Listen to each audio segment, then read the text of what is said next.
ya udah. Jadi Anda melihat seperti itu nih Kak Birgado, bahwa stigma itu memang dipertajam karena untuk menutupi ketidakmampuan dalam bidang ya ekonomi. tidak lah, tidak seperti itu. Ya Bung Rocky juga bahasanya dari tadi kita dengarkan blaming, menyalahkan. Ya. Saya salahkan pemerintah, kebijakannya Menyalahkan. kacau. Menurut saya stigma-stigma ini mau nggak mau, Bukan stigma, mau nggak ini mau. faktanya. Coba, Ini terjadi. Gini Ya, 7%, kelompok sebelah juga 7% melakukan stigma, dapatnya 5%, bahkan luar biasa bukan. stigmanya. Gitu Gini, loh. saya coba. Kalau ekonominya cuma tumbuh 5%, stigma atau bukan itu? Itu faktanya begitu. Nggak mungkin orang berharap keadilan dari ekonomi yang cuma 5%. BPJS terpaksa dinaikkan berkali-kali karena pemerintah gagal menaikkan pertumbuhan ekonomi. Kenapa dia gagal? Karena kedunguan kebijakan. Ya tidaklah seperti itu juga. Karena apa? Ya, kita contoh pemerintah Amerika. Bukan, Ya, apa? mereka forecast. Tunggu, dengar dulu, Bung. Dimanapun pemerintah negara itu pasti melakukan forecast, ya, ramalan bahwa pertumbuhan ekonomi, indikatornya ABCD dan betul. semuanya. Ada konteks domestik, ada juga konteks luar negeri. Ya. Nah, apabila tidak terjadi pencapaian, apakah itu hoax? Kan tidak. Oke. Tapi mesti dianggap sebagai kedunguan kebijakan. Tidak. Kenapa kedunguan? Begini, Bung. Ketika terjadi sebuah kebijakan, maka itu dibuat berdasarkan present pada saat itu. Dengan ramalan-ramalan mengacu kepada luar. Ya, oke. Nah, apakah pada saat itu ya kebijakan itu terjadi penyimpangan? Kalau terjadi penyimpangan, saya kira bukan sebuah yang diharapkan, tidak. Tetapi kalau terjadi deviasi dari 7% menjadi 2%, saya kira ini artinya manusiawi begitu ya. Betul. Manusiawi. Coba Coba tunjukkan kepada saya, Bung Rocky, pemerintah negara mana yang telah menetapkan seperti Cina, mereka 2 digit, ya, sekarang malah turun. Menurut Anda itu adalah kedunguan pemerintah Cina atau tidak? Kalau indikatornya hanya masalah persentase. Saya terangkan sekarang ya, saya terangkan perlahan-lahan. Cepat juga nggak apa-apa. Saya nangkap kok kalau cepat. Waktu Presiden Jokowi periode pertama membuat kebijakan, variabel eksternalnya dimasukkan ke situ atau tidak? Pasti dimasukkan. Artinya gagal untuk mendeteksi variabel eksternal. Tidak bisa Anda katakan gagal, karena ini dinamis. Bahwa kalau saya terjadi, misalnya terjadi Arab Saudi diserang oleh Yaman melalui drone, apakah Anda masukkan itu variabelnya? Tidak perlu dimasukkan. Nah kalau terjadi harga minyak melambung sehingga devisa kita tersedot, mengakibatkan tapi potensi itu kan ada. Gitu. Nah itu saya kira begitu loh. Tidak bisa semudah itu gitu loh. Kalau dalam politik juga variabel HTI, variabel ISIS sudah dimasukkan, kenapa sekarang Anda ketakutan? Sama juga cara berpikirnya. Berarti Anda nggak masukkan kan? Ya. Jadi kegagalan sekarang di-blame pada kenapa ekonomi tidak tumbuh, dulu dianggap sebagai karena faktor eksternal. Oke, sekarang faktor eksternalnya bisa dia freeze di situ.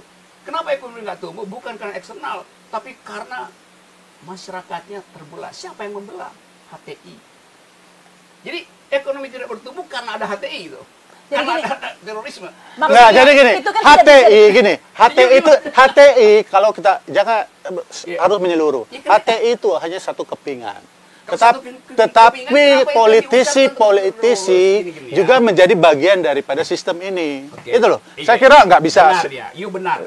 Kalau dia cuma satu kepingan, kenapa dia yang terus-menerus diucapkan? Siapa yang mengucapkan ini? HTI enggak, kan tadi ditanya oleh Sarita, makanya saya jawab.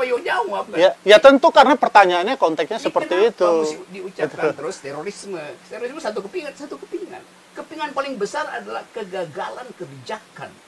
Dan kegagalan kebijakan cuma 2. Atau memang ada faktor eksternal yang nggak bisa diprediksi, atau karena kedunguan dalam bernalar. Oke, mana yang lebih mengancam? Saya bingung, karena tema kita adalah tentang Wiranto tadi, bukan tentang. Jadi saya bingung. Maksud saya, Bung Rocky mengarahkan ke Jokowi ini.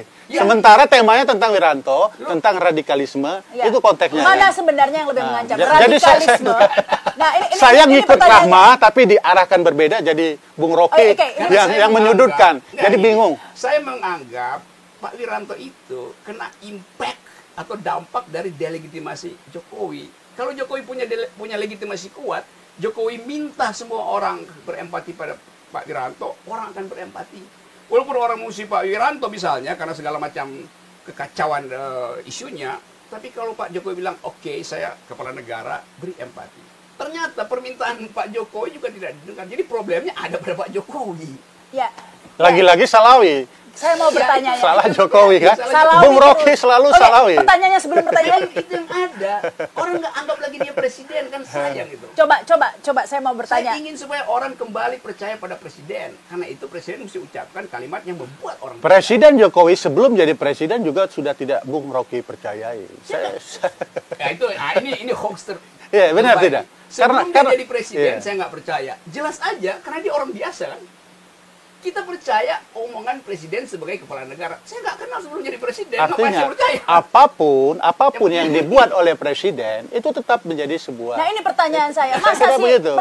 penasaran, kenapa sih kok selalu dungu, disalahkan terus Jokowi? Gini ya, saya terangkan. Ada yang benar nggak Jokowi? Coba saya tanya, ada nggak kebijakannya yang benar dalam pemerintahan ini? Coba sebutkan. Kalau dia benar, saya mesti puji. Ya, Kalau dia saya gaji untuk melakukan tugasnya, saya mesti puji.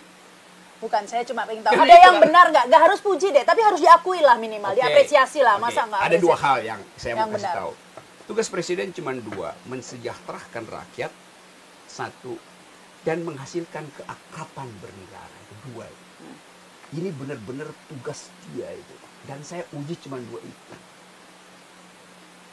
Keakraban ada nggak? Tidak ada. Ya. Berarti tidak benar kebijakannya Ya. dalam demokrasi. Kesejahteraan ada? Tidak ada. Semua orang sekarang ngeluh karena BPJS dinaikkan. Berarti dua tugas utama itu tidak dilakukan. Oleh karena itu, pujian saya tunda itu. Artinya, ini tidak benar. Jadi kalau ada yang benar, pasti saya puji itu. Apa? Jadi kalau saya tanya apa yang benar, jawabannya tidak ada. Jadi, Ada, karena dua itu jadi tugasnya. kalau BPJS tidak dinaikkan, Anda puji. Pasti saya puji. Nah, kemarin belum dinaikkan, Anda tidak puji. Baru-baru ini aja, Kapan saya nggak puji BPJS? Saya bahkan minta supaya nggak pernah puji Jokowi. Kita dengaran tweet Anda. Kok pernah nyalain terus? Gini, Kenapa sih masa sih gini orang ya? nggak ada benernya sih orang? Ya karena itu tadi, gini, saya bilang tadi, soal kesejahteraan kan turun kan? Soal keakraban berwarga negara turun, berarti saya mesti kasih pujian. Jadi saya puji kemampuan Jokowi untuk menurunkan kesejahteraan rakyat dan menghasilkan pertabungan masyarakat. Itu yang masih dipuji. Jadi barometernya cuma dua itu. Memang, apalagi Jadi kalau barometernya? misalnya Ya, Jokowi membangun Bang Rocky mengambil BPJS. Iya. Katanya itu tadi dua ya, Oke. mengakrabkan dan kesejahteraan Kalau sosial. pakai tadi. istilah Anda itu kepingan kecil BPJS. Iya, oke. Tapi daya beli itu yang ukuran Iya. besar. Oh, Artinya, makanya karena kepingan kecil sebelum bisa aja BPJS dinaikkan, saya tidak juga pernah mendengar Bung Karena Rocky, kepingan kecil, sudah jawab tadi. Ya, dia menyebut tadi dua item tadi itu. Itu Ya. contoh. Artinya kepingan. apa? Kalaupun BPJS kemarin tidak dinaikkan, dia tidak pernah puji. Tapi dia gunakan ini Anda- sebagai alat Iya, ya Anda- untuk menyalahkan Jokowi lagi. Kapan- Jadi apapun gini tetap ya, salah saudara, menurut saya. Anda minta saya menerangkan, terus Anda bilang saya nggak puji. Karena dinaikkan, coba digratiskan seluruh masyarakat, pasti saya kasih pujian. Kenapa? Karena Presiden melakukan sesuatu melampaui kewenangannya, beyond the call of duty. Yang mestinya dikasih premi, dia bilang saya gratiskan, karena itu prinsip keadilan sosial. Oh, itu saya kasih pujian. Karena itu bukan tugas dia, tapi dia melampaui tugas itu. Kalau dia naikkan, justru dia bertentangan dengan tugas awal, yaitu sejahterakan manusia itu. Bukan sejahterakan jalan tol. Jadi jelas kritik saya, sebetulnya hanya kita uji, dia menjalankan perintah konstitusi apa enggak? Mencerdaskan kehidupan bangsa enggak? Indeks pendidikan kita turun terus. Menghidupkan demokrasi enggak? Indeks demokrasi turun terus. Menghasilkan sejahtera enggak? Enggak, daya beli turun terus. Apa yang mau dipuji dari Kalau Anda tidak mau Jokowi disalahkan terus, Saya saya sebutkan apa tadi dari Apa dia? barometer-barometer itu yang memang layak untuk Coba. diapresiasi. Apa? Ya, terus terang saya sampaikan banyak pencapaian-pencapaian. Oke, sebutin aja tuh. Ya. Banyak apa? Kalau kita bicara tentang regional, saya kira Indonesia dengan ekonomi 5% ya, pencapaiannya tidak jelek-jelek aman. Oke, disparitasnya? Ya, kalau kita bicara ya, dibandingkan regional, Asia Tenggara maupun juga Asia.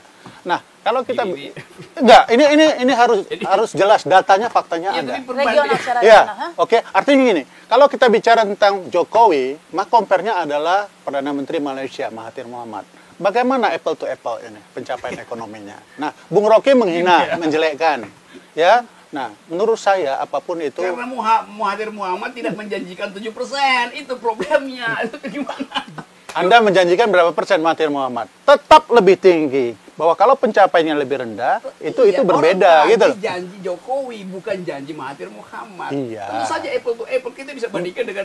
Maksud saya adalah bahwa gini, maksud saya Anda menyalahkan total, tapi tidak mau sedikit pun mengapresiasi atas pencapaiannya. Buat saya 5% itu kerja keras di tengah kondisi global ekonomi dunia yang slow down, begitu ya? Dalam ilmu ekonomi, 5% itu hanya sederhana capainya dengan konsumsi aja. Ini tanpa ada menteri keuangan, tanpa menteri keuangan, ekonomi pasti tumbuh segitu. Itu rumus dasar ekonomi. Sehingga nggak perlu diapresiasi. Nggak perlu, nggak ada tanpa stimulus pemerintah. Saya kira Bung Rocky ini terlalu lebay menurut saya. Tentu kan Menteri Keuangan menjaga bagaimana fiskal kita di bawah debt rasio kita itu di bawah 3%. Itu kan kerja keras sehingga pencapaian APBN kita. Gini, kalau dia jaga bisa justru naik. Tanya Sri Mulyani. Kalau dia nggak jaga tetap 5%. Karena saya harus beli makanan, saya mesti belanja pakai Gojek segala macam. Apa itu kebijakan pemerintah? Nggak ada. Kebutuhan pokok ya. Kebutuhan pokok naikin 5%. Oke, itu satu tadi. Ekonomi Anda tuh. Satu tadi yang patut. Gitu. Apalagi kata Anda banyak tadi ke pencapaian dari Jokowi. Ya, secara pribadi saya apresiasi Jokowi karena dia tidak sampai saat ini tidak terdengar dia menggunakan kekuasaannya. Sebentar, Bung Rocky. Kekuasaannya untuk seperti mantan-mantan presiden sebelumnya yang menggunakan kekuasaannya itu untuk kepentingan keluarganya. Tunggu dulu, Bung Rocky. Saya kira itu karena apa? Karena kekuasaan kan jelas menggoda, ya, aji mumpung dan sebagainya. Saya kira dalam hal ini Presiden Jokowi sangat saya hormati. Tidak maruk lah ya. Ya, saya sangat hormati. Tapi ketika dia menjaga nyalon juga. Kalau anaknya menyalon, saya kira itu kan elected ya, bukan selected. Artinya dia tidak memberi kepada anaknya project ya untuk melakukan kerja ini. Saya kira harus diakui lebih baik lah. Bagus keterangan itu, tapi tidak cukup. Orang mau lihat keadaan demokrasi. Kalau dia elected oke, tapi mereka yang menginginkan juga di-elect oleh publik ditangkepin, masuk penjara. Zaman SBY tidak ada satupun lawan politik SBY yang di penjara. Sekarang berapa banyak yang di penjara? 1.700 orang udah di penjara. Siapa yang penjara? Yang penjara? Oh iya, yang penjara Mahathir yang penjara, bukan Jokowi. Maksudnya gini, yang memenjarakan itu siapa? Ya, harus jelas. Proses hukum kan? Ya proses hukum siapa? Iya, lembaganya. Di dalam rejim apa itu berlangsung? Enggak bisa seperti itu dong. Karena you mau bandingkan kan era presiden SBY tidak ada lawan politik di penjara. Era Presiden Jokowi ada banyak lawan politik di penjara. Kalau datanya dari mana? Justru yang ditangkap ini lebih banyak lagi dari kelompoknya koalisi kerja. Itu berlawanan politik apa enggak? Ya, jelas ini kan kelompoknya Pak Jokowi yang ditangkapin. Lawan politik atau bukan? Ya kawan politik dong. Lawan politik atau bukan? Kawan politik dong. Bukan. Pertanyaan saya, lawan politik Jokowi sekarang di penjara kan? Kawan. Bukan. Kalau kawan nggak ada soal. Ya, Anda tadi katakan di penjara lawan politiknya. Bukan, karena itu. Gitu loh. Gini ya, ukuran. Jadi datanya harus jelas ini, Bung. Bukan datanya, kupingnya begini, Pak. Kita bikin bandingan kehangatan berdemokrasi antara presiden sebelumnya dengan sekarang. Oke.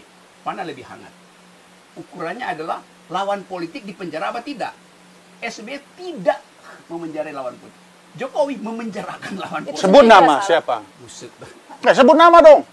Oke. Bahkan Romi juga ketua P3. Itu bukan soalnya, itu kawan politik. Ya jelas. Ya, ini lawan politik. Masa orang sebutkan lawan politik yang dipenjara oleh rezim Jokowi. Ngapain saya mau disebut segala macam? Biar jelas datanya. Maksudnya biar nggak salah paham. Buset. Tapi begini. Masa mesti disebutin dari Ahmad Dhani yang cuma bilang apa namanya? Saya kira terlalu receh lah kalau karena masalah itu, Ahmad Dhani. Tunjukkan yang lebih Anda bilang tadi kepala daerah. Okay. Ahmad Dhani bukan kepala daerah. Siapa yang bilang kepala daerah? Saya bilang lawan politik. Mereka maksudnya yang berseberangan secara politik. Lawan politik ya. Bukan yang kontestasi ya, bukan kontestasi. Saya tapi kira yang berseberangan politik. Banyak gitu juga dari kelompok Jokowi masuk. Itu nggak ada soal. Tapi kenapa lawan politik dipenjara? Kan mestinya yang dipenjara bukan lawan politik.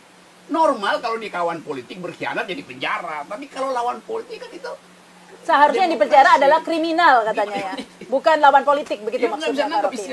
Bukan nggak bisa menangkap. Maksud saya begini, Bu. Seolah-olah Anda menyampaikan pesan bahwa tadi kan bicara tentang anaknya Presiden Jokowi, ya, yang Anda sebut. Enggak, konteksnya itu tadi, Bung. Oke. Lalu di bawah Anda sebut lawan politik. Tangkapan saya ada You kan membandingkan rejim sebelumnya dan rejim sekarang di bidang ekonomi, di bidang citizenship, di bidang oposisi itu. Nah, lawan politik Jokowi di penjara, SBY tidak memenjara. Itu perbedaan kualitatif langit dan bumi itu. Salah. Pada saat SBY memerintah, itu ada teman saya, ya, saya sebut nama nih, ya, Mustar Bonaventura Manurung, itu membuat kerbau. Dia di penjara. Kerbau yang dibawa ke situ, SBY perintahkan, saya tidak akan penjara mereka yang menghina saya. Itu keluar ucapannya. Coba Jokowi bilang coba track, dia di penjara. Iya. Saya belum Sekarang kita soal itu. Gini, Anda lupa. Bukan yang setahu saya memang nggak di penjara. Di penjara. Kebo itu ya. Iya, di penjara. Periksa saja track di internet. Kita mau dengar seorang presiden mengucapkan jangan penjarakan lawan politik. SBY ucapkan itu lantang gitu. Masalah pengucapan dan sebagainya dalam konteks pelaksanaan Jokowi. Itu tentu implementasi beda. Contohnya Habib Rizik juga di penjara zamannya SBY. Benar, dua kali saya lupa, sorry. Jadi artinya saya lupa, tapi saya minta maaf ya.